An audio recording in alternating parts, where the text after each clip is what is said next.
people hear what you want to hear. And some people say, under psychoanalysis, what you're ready to hear. That's horseshit. Because it's never easy to make a hard decision. You're never ready to tell your wife, I'm through, I'm leaving.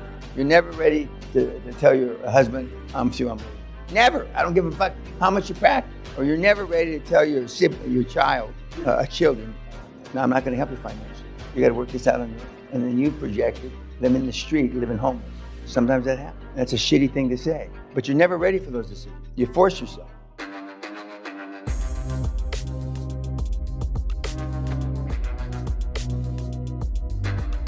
"200 CEOs, Chinese, and they all wore black suits, white shirts, black ties, like in Man in Black movie. In Canada, they all look alike. They just did. They're all about 5'5".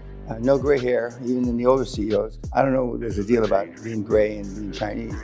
They dye their hair. They deny they dye their hair. And I'm standing on the podium about this high off the ground, the floor, and I'm going through, and I have 3 jokes that I say that always get laughed. I've never missed until that day.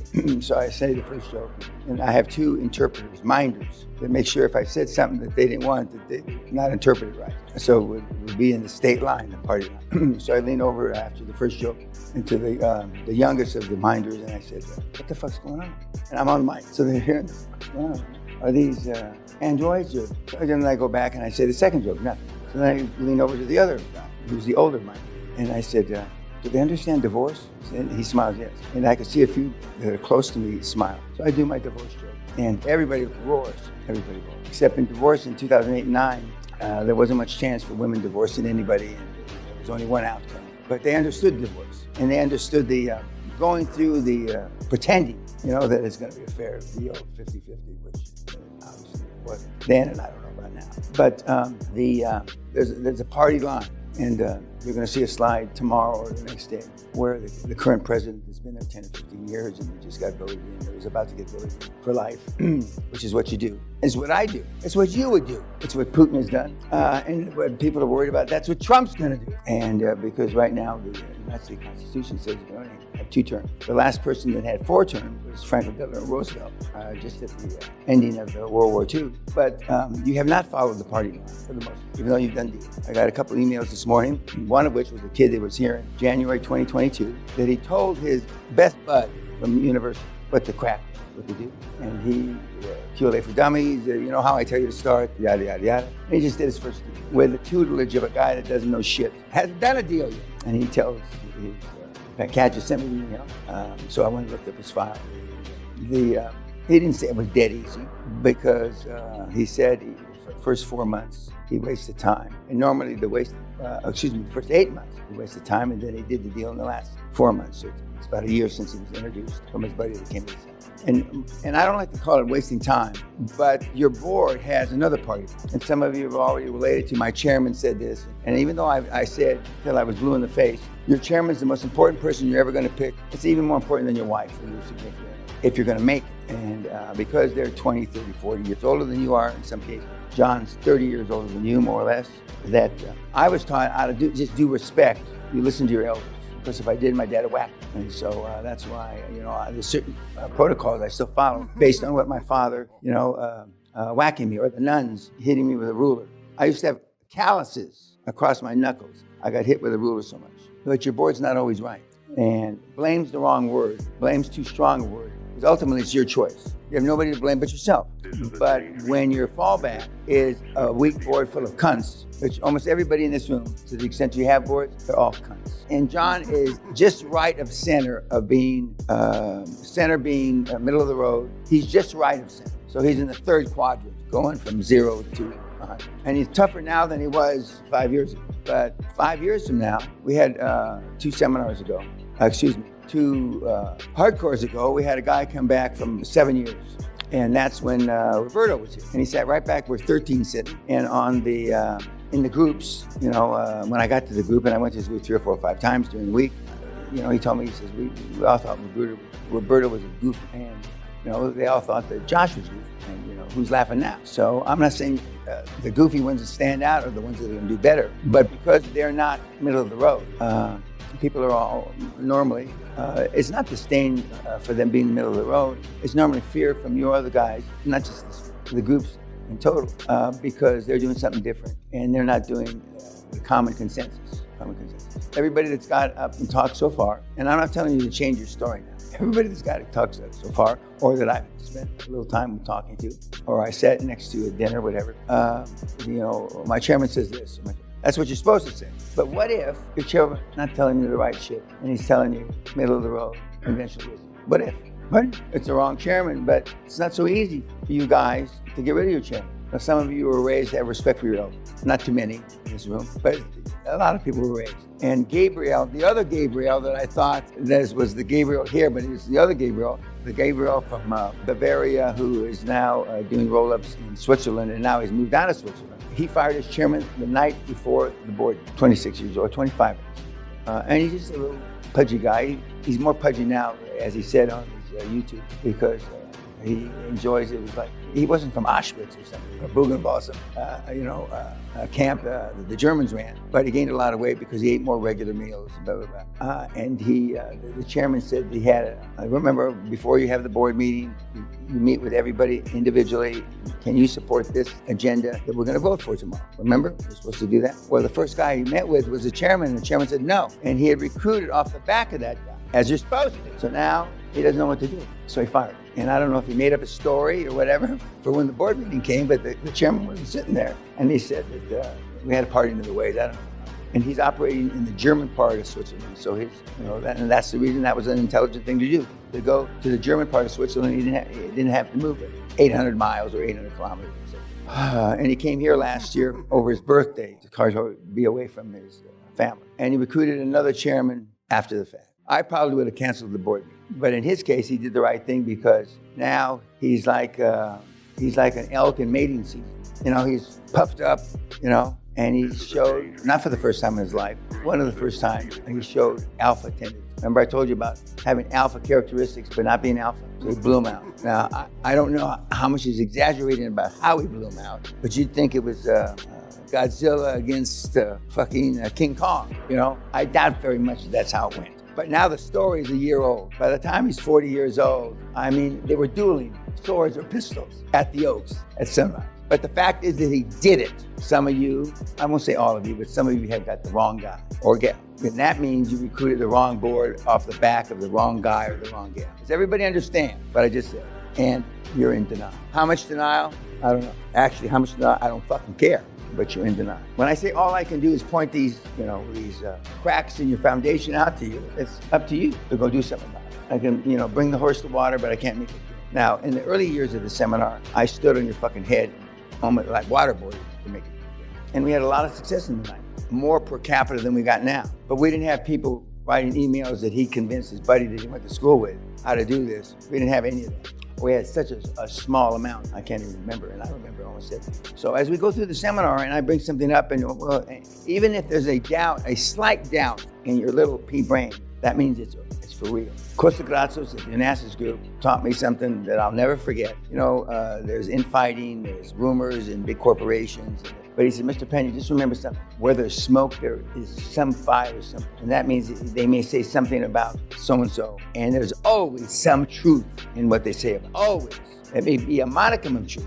And so you discount it. So as we go through the rest of the week and I bring up points, if you have just a shadow of a doubt, it's true, shadow of a doubt.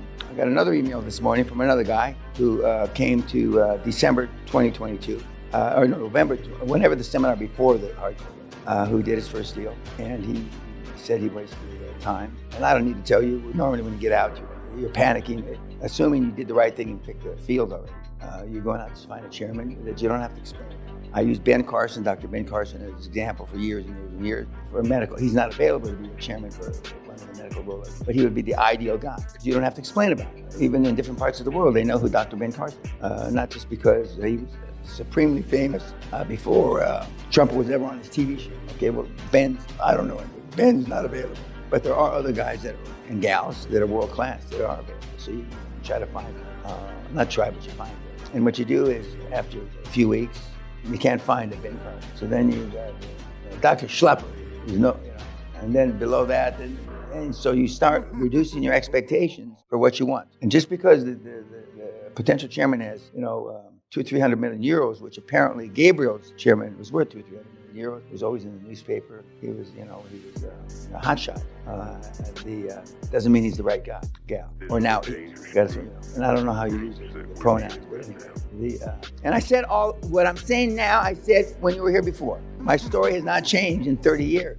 People hear what you want to hear. And some people say, under psychoanalysis, what you're ready to hear. That's horseshit. Because it's never easy to make a hard decision. You're never ready to tell your wife, I'm through, I'm leaving.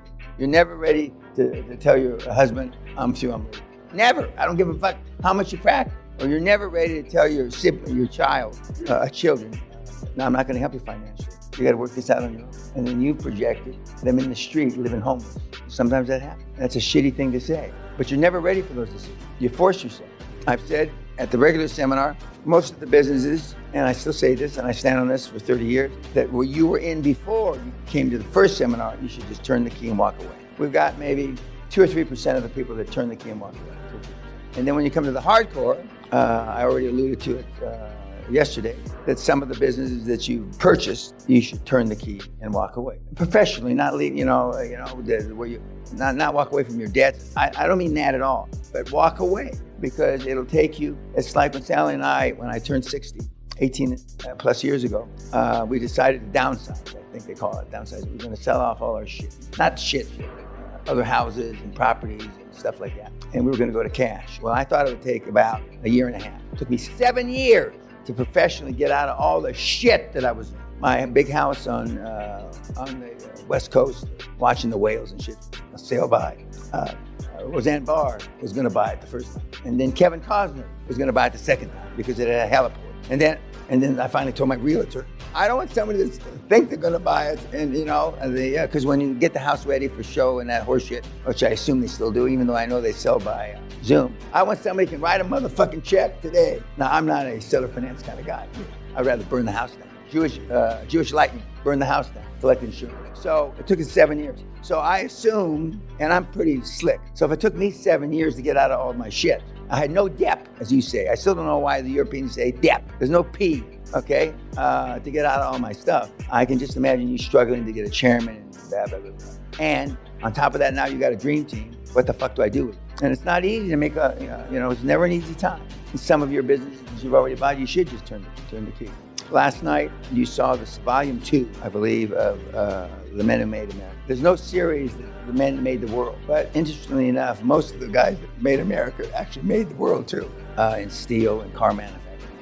Comments or takeaways from the second volume of Men Who Made America. Yes, sir, in the back. This may be antithesis to Frick and my naivete, but in today's world, would it be better to pay an above average salary and get better quality laborers than what Frick did? No, I mean, in today's, I told you, the best salesman, whether it's a salesman, it's a clerk behind a desk, behind the counter selling brassieres or toothpaste, you're in sales in one form. And if you're not in sales, you're in some sort of public relations. And I tell you, I've learned over 50 years in the real world, that people that are the best, the very best, the hardest driving are commission.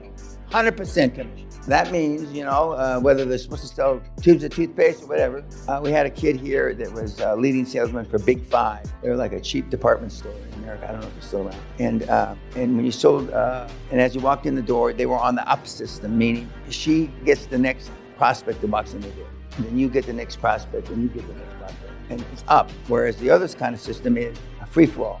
And now car sales used to be on the up system or free-for-all. And it was anyway, he could get any prospect to walk through the door. And he ascertained, he had 2 years of college at Cal State Fullerton, I still remember, that and you got a commission portion of your salary. So you got minimum wage plus some sort of portion of commission of what you sold. And the only thing that had a substantial commission base, dollar base, was in the beginning computer. You used to get 25% commission because in the beginning nobody knew what the fuck they did. So he became one of the leading salesmen in the Big Five system because he sold computer. Didn't know shit about computer. And then when the Mac came out, I mean, everybody almost dropped dead because he had to relearn a system. But he made more money than the manager of the stores. He made more money than the general manager of 15 stores because the only thing he sold Whether you wanted a computer or not, fuck, you bought one. And I'm the same ilk I used to sell. What's the biggest commission? When I was selling real estate, okay? Normally the biggest commissions are things you can't move. They can't be sold. I used to look for reduced price.